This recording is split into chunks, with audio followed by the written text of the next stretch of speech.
So as a casting director of over 25 years, and someone who just likes people for the most part, what I've noticed is that everyone has special sauce, their own it factor, their essence, that thing about them that makes people lean in and listen, the things that make them compelling, that make people want to be in their world, what makes people drawn to them.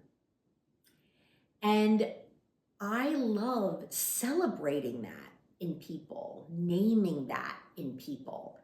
And honestly, I think what made that safe for me and feel okay is that that is how I would empower actors to step into their full selves, especially when the casting was right? Like, I really just want their point of view on the world, and I want the character to come through them. I want them to show up authentically. So I would remind them who they are in the audition room. And I kind of just took that out of the audition room as well and started talking to people about what I see when I see them and celebrating that essence, that thing about them that is on an archetypal level relatable, combined with the little isms, right? The little David-isms, the little Kim-isms that really make them unique and compelling on top of what already draws us in. That's the sauce. It's like the base ingredients and then like the little seasonings on top that you sprinkle on.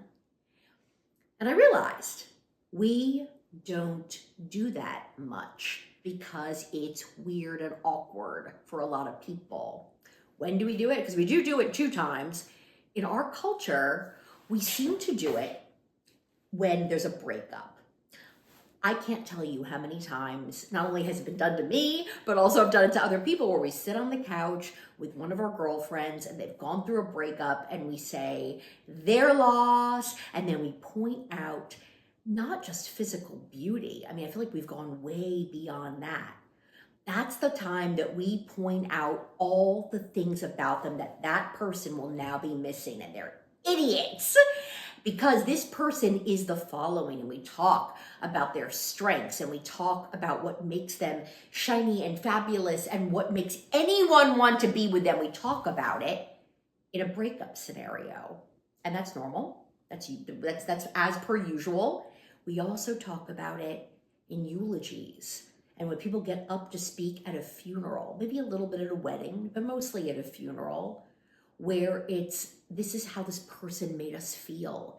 This is how they impacted me. This is how they impacted the world. This is what we will miss about them so deeply. We do it at a funeral too.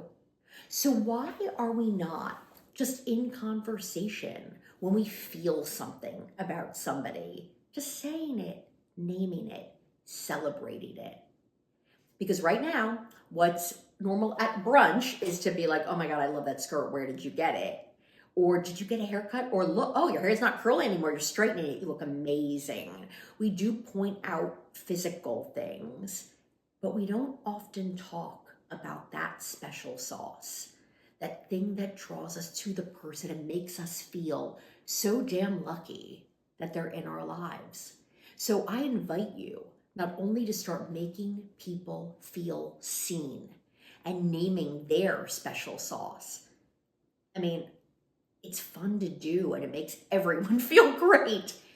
But also remind yourself, what is it about you that makes you the fabulous person that you are? What is your special sauce? And it doesn't mean you have to be an A-lister or an extrovert or the life of the party, whatever. You can be absolutely introverted. You can be shy. It's okay. There is something about you there are a lot of things about you that make people want to be in your life. So maybe write those things down.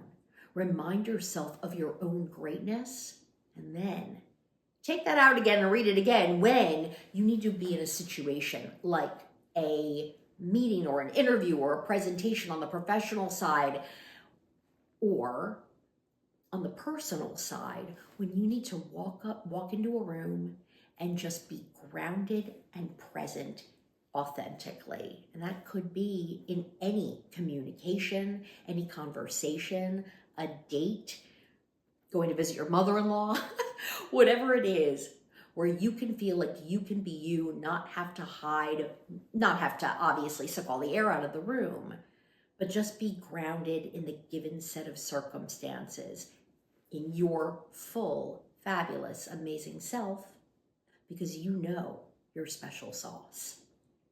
So give that a try too. And if you are really struggling with it, give me a call. I can talk to you probably for under a minute and name your special sauce. Weirdly, that is part of my special sauce, is that I've got this interesting talent. I don't know how much of it is intuitive. I don't know how much of it comes from casting. Who knows? Probably both. But it's my favorite thing to do. I think it's why I'm on this planet. I love it. And so I want to start making more videos about this, about special sauce and how you can access that and bring it to every room you're in and take up space in your power and presence.